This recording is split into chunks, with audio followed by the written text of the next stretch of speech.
April 22nd, 1971. 1:13 a.m., West 125th Street smelled like wet asphalt and gasoline, and one of Nicky Barnes's couriers watched his own trunk get emptied by strangers as if the car belonged to them. A match flared, the engine bay caught, and the message was clear: answer us, or your whole corridor burns. Harlem expected gunfire by dawn, but Nicky made a call that sounded like surrender. He asked the Bronx leader, Marcus, to meet him face to face. In Harlem that week, every detail had a witness. The burned out shell of a black Chevy Impala behind the laundromat on 8th Avenue. The second car, a blue Oldsmobile Cutlass, torched 2 nights later near the freight entrance on 126th. The courier's bruised pride. The way shop owners looked away when they saw unfamiliar faces on familiar corners. Nicky's business lived on rhythm. Briefcases moved in 10-minute windows. Handoffs happened under streetlights that flickered, and drivers kept their eyes forward because looking nervous was an invitation. Marcus was 26, fresh out of the Bronx, and hungry enough to be reckless. He called his outfit the Bridge Boys because they believed the bridge was a conveyor belt. Bring the product south, bring the money north, repeat. Their style was loud. Tinted Pontiacs, thick chains, open laughter. Their leader had a baby face smile and the kind of eyes that didn't apologize. He chose 125th because it was a headline street. If he could break Barnes there, everyone would hear it. Nicky heard about the first hit from Leon, a courier who had been with him since the days when the money was smaller and the danger was personal. Leon came into Nicky's office above a jewelry store on 7th Avenue, palms still shaking, and said, "They didn't even rush me. They waited like they owned time." Nicky didn't ask who hit him. He asked one question. What did they say? Leon swallowed. They said, "Tell Barnes we're starving." Starving men don't negotiate, Curtis warned him. Curtis was Nicky's driver and quiet muscle, a thick-shouldered man who believed respect was paid in fear. "You let them take one car, they'll take your name," Curtis said. Nicky listened, then opened a small notebook and wrote 2 lines. Marcus, 125th. He didn't write revenge. He wrote schedule. On May 3rd, a third message arrived. A courier found his steering wheel wrapped in newspaper. The headline circled in red ink. Bronx crew takes Harlem. Under it, a street address was written like a dare. 125th and Malcolm X. 7:30 p.m. Curtis wanted 10 men and a fast answer on the sidewalk. Nicky didn't raise his voice. He drove past that corner in a brown Buick Electra, window cracked, listening.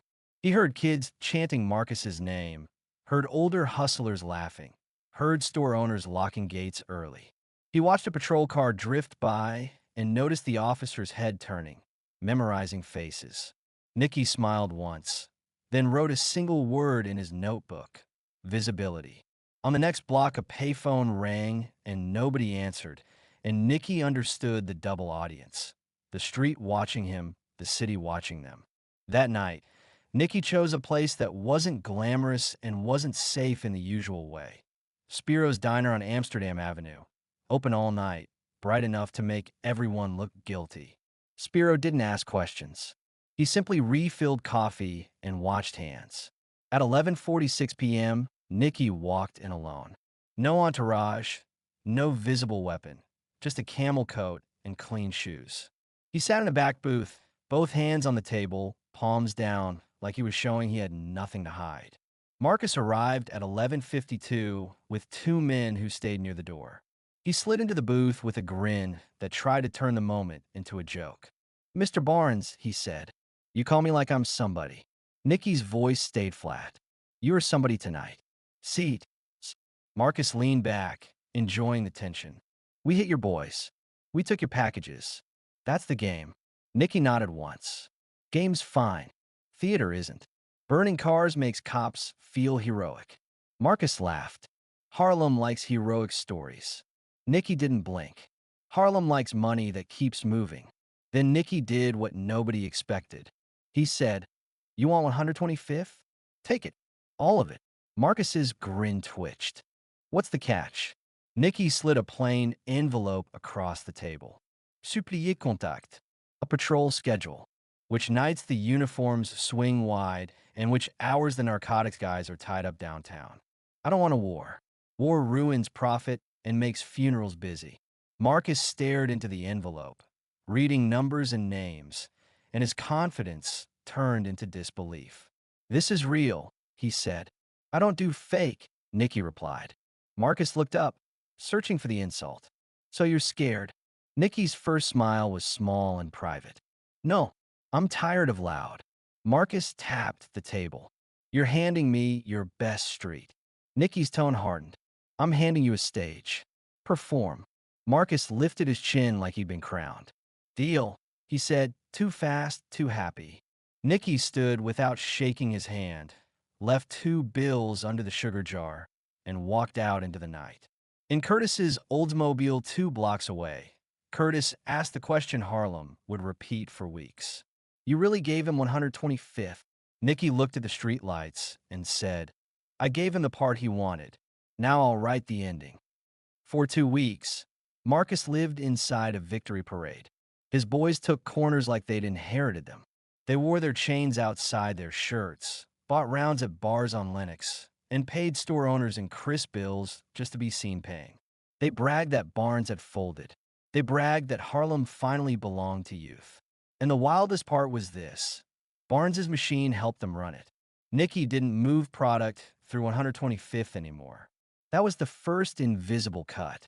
He rerouted his own flow to quieter lines. 116th, 132nd, the routes that didn't attract cameras or gossip. To the street, it looked like retreat. In truth, it was quarantine. Then he started assisting. Marcus's crew didn't have discipline. They had appetite. Appetite makes mistakes. So Nicky offered them solutions that felt like mercy. Curtis delivered a plain white Ford box truck to a warehouse off Exterior Street in the Bronx.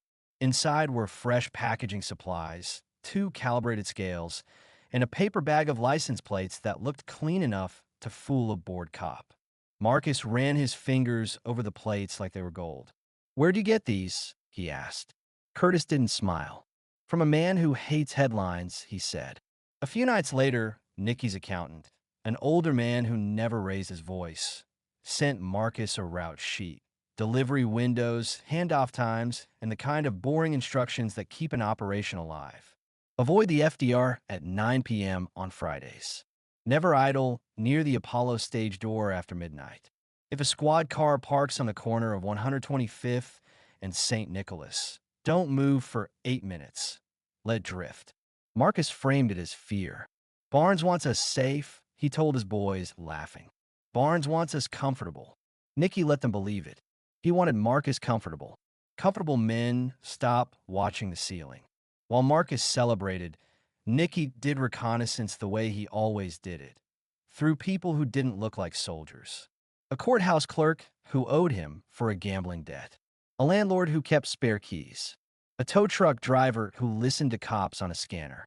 A numbers writer who heard rumors before newspapers did. Nicky learned who in the 28th precinct wanted promotion, who wanted overtime, and who wanted to feel like a hero on camera. On May 6th, 1971, at 4:20 p.m., Nicky walked into the 28th precinct on West 123rd Street through a side door that didn't ask names. Captain Harold Klein met him in an office that smelled like floor wax and cold cigars. Nicky placed a manila envelope on the desk. $50,000, counted clean. Klein stared at it like it was a test. You buying protection? He asked. Nicky shook his head. No. Klein's eyebrows rose. In that office, the word no was unusual. Nicky slid 1 sheet of paper across the desk, neat and cruel. Plate numbers, addresses, delivery windows, a warehouse location, and the apartment where a product got repackaged. I want 125th to become a red zone, Nicky said. Aggressive stops. Plain clothes. Warrants. Every gram that moves there becomes an arrest. Klein leaned back, confused and tempted at the same time. Why would you want that? Nicky's voice stayed calm. Because a new crew moved in. Because they're loud. Because loud makes your precinct look good when you shut it down. Klein tapped the paper. How do you know all this? Nicky met his eyes. Because they think I'm scared. Klein looked at the cash again. You understand this kind of heat doesn't stay polite. Nicky nodded. That's why I already moved my people away. He stood, straightened his cuff, and added one last line like a signature. Make it clean, Captain. Clean looks like justice. That evening, Marcus hosted a toast in a back room on 3rd Avenue and shouted, Harlem is ours. His boys cheered, and the room smelled like sweat and victory. Outside, 2 unmarked cars rolled past and kept rolling. The red zone wasn't active yet. Nicky wanted Marcus to feel safe long enough to be careless. 30 days after Marcus first touched 125th, the street looked like it had exhaled. The corners were still there, the storefront still open, the train still rattling overhead, but the loud faces were gone. The Bridge Boys had become case numbers, and case numbers don't hold territory. In court, the story didn't end with a dramatic shootout. It ended with paperwork stacked like bricks. Plate numbers matched traffic stops. Delivery windows matched surveillance logs. Warrants matched doors that opened at the worst possible minute. The prosecutor called it a conspiracy. Marcus called it betrayal. The judge called it deterrence. The truth was simpler. Marcus had been handed a street that was wired to the system. The final twist didn't come from Nicky's mouth. It came from Marcus's crew. The first man to cooperate wasn't a weak outsider. It was a trusted lieutenant with a wife and a fear of dying in prison. He took a deal that shaved decades off his time, and his testimony turned Marcus's victory parade into a confession. Hunger again. Always hunger. Marcus got sentenced in chunks that sounded unreal. 20 years on one count, life on another, consecutive terms that made the math feel like punishment even before the cell door closed. He looked for allies in the courtroom gallery and found none. The Italians never showed. The street guys who had cheered never showed. Even the women who had taken his money stayed away. Heat makes people forget your name fast. Back in Harlem, Nicky returned without a parade. He didn't announce ownership. He simply resumed it. A runner paid on time. A store owner whose window got fixed after it cracked. A pastor who received a donation nobody bragged about. The street doesn't reward speeches. It rewards stability. On a warm June evening, Nicky walked 125th in a plain suit. No flash, just presence. People watched from stoops and doorways, measuring him the way Harlem always measures. Not by what he says, but by what the street looks like after he moves through it. An older man selling newspapers near Lenox called out, half mocking, half respectful, "You brought peace, Barnes." Nicky paused and looked at the man. "Peace is expensive," he said. "What did it cost you?" the man asked. Nicky's eyes moved across the block, taking in kids running, storefront music, ordinary life returning like a cautious animal. "It cost me giving away something I could take back," he said. That was the cold lesson the neighborhood carried afterward. Power isn't only what you can destroy. Power is what you can sacrifice and still win. Nicky gave Marcus the best street as bait. He gave him contacts as a leash. He gave him safe trucks as a spotlight disguised as shade. Then he turned the city's hunger for arrests into his private weapon, and he never had to raise his voice. Harlem argued about it for years. Some said he saved the neighborhood from a war. Others said he used the police like a knife and called it wisdom. Both sounded true, depending on where you stood. But nobody could deny the final image.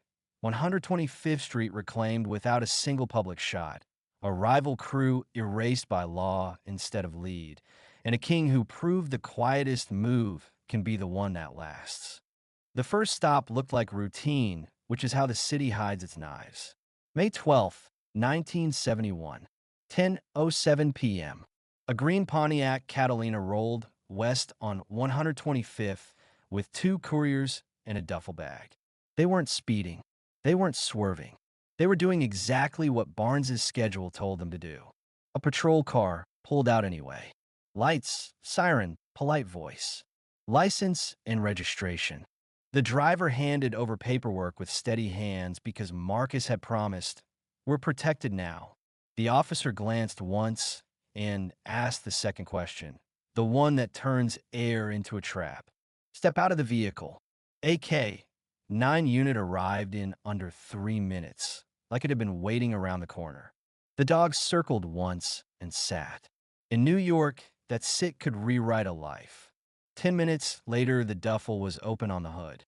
20 minutes later, both couriers were in cuffs. Marcus treated it as bad luck. He sent cash for bail. He called a lawyer. He told his boys to keep moving. But the red zone doesn't strike once. It repeats until it feels like fate. The next night, a second car got stopped at the exact window on the route sheet. Then a third. Then a probation officer walked into an apartment on 126th with 2 uniformed cops and a warrant for a man who wasn't even there. And they searched anyway because the warrant made it righteous. They found what they wanted because they knew where to look. On May 16th, at 2:31 a.m., a warehouse door off Park Avenue got hit by a tactical team in helmets. Neighbors heard shouting, then silence, then the sound of boxes being carried out like trophies. Marcus's people weren't caught because they were sloppy in that moment. They were caught because the moment had been scheduled. By the end of the first week, Marcus's phone rang like a panic attack. A runner missing. A stash apartment compromised. A lieutenant's girlfriend questioned at work. A cousin picked up on an old bench warrant that suddenly mattered again. That's what a red zone really is. Not one big raid, but a chain reaction that makes everyone around you flammable. At 3:18 a.m. on May 19th, Marcus called Nicky. He didn't have the number before. He got it through a mutual contact who feared both men. The phone rang once, twice, 3 times. No answer. Marcus tried again at 3:29. Then 3:41, then 4:02. Each time, nothing. The silence felt personal. The Italian guys who had been watching Marcus from a distance backed away fast. They didn't send threats. They sent absence. One lawyer delivered a message with no emotion. No sit down, no partnership, no table. Heat follows you, the lawyer said. We don't eat with heat. Marcus started sleeping in different apartments. He started accusing his own men of wearing wires. He started checking pockets, then eyes, then loyalties. The crew that had been laughing 2 weeks earlier now argued in whispers. Pressure turns hunger into paranoia, and paranoia turns brothers into strangers. On May 28th, the cops hit 3 locations in one night like a closing statement. A cutting spot behind a beauty salon, a storage unit near the Harlem River Drive, and an apartment on 124th that Marcus used as a counting room. Each raid landed when the product was present. Each raid found the right people. The city news called it a major sweep. Captain Klein smiled for cameras and used the word community. Marcus finally understood the shape of the trap. It wasn't Barnes's fist. It was Barnes's calendar. On June 1st, at 9:55 p.m., Marcus walked into Spiro's diner alone, sweaty under the fluorescent lights, and slid into the same booth where he'd tasted victory. He ordered nothing. He stared at the door like it might judge him. Nicky arrived 10 minutes later, calm, alone, wearing a simple suit that didn't need to prove anything. Marcus stood too fast. You set me up, he said, voice low and shaking. Nicky didn't flinch. Sit down. Marcus didn't sit. You gave me the plates. You gave me the times. You gave me the trucks. Nicky nodded once. You asked for the map. You pay the cops, Marcus said. Nicky's tone stayed flat. I paid for a result. Marcus's eyes flashed. Why? Nicky leaned forward just enough to make the booth feel smaller. Because you were going to keep taking. Because you chose theater. Because you think respect comes from burning cars. And because you're the kind of man who can't stop once he tastes a corner. Marcus swallowed, anger turning into something colder. You could have fought me and turned 125th into a funeral route. Nicky said, for pride. Marcus's hands trembled. They're offering deals, he whispered. Nicky nodded. They always do. If I go down, Marcus said, I'm taking you with me. Nicky's voice dropped, not loud, just final. Try. But hungry men bite every hand near them. Judges know that. Cops know that. And you just learned I know that. He stood, left Marcus with the coffee and the truth, and walked out.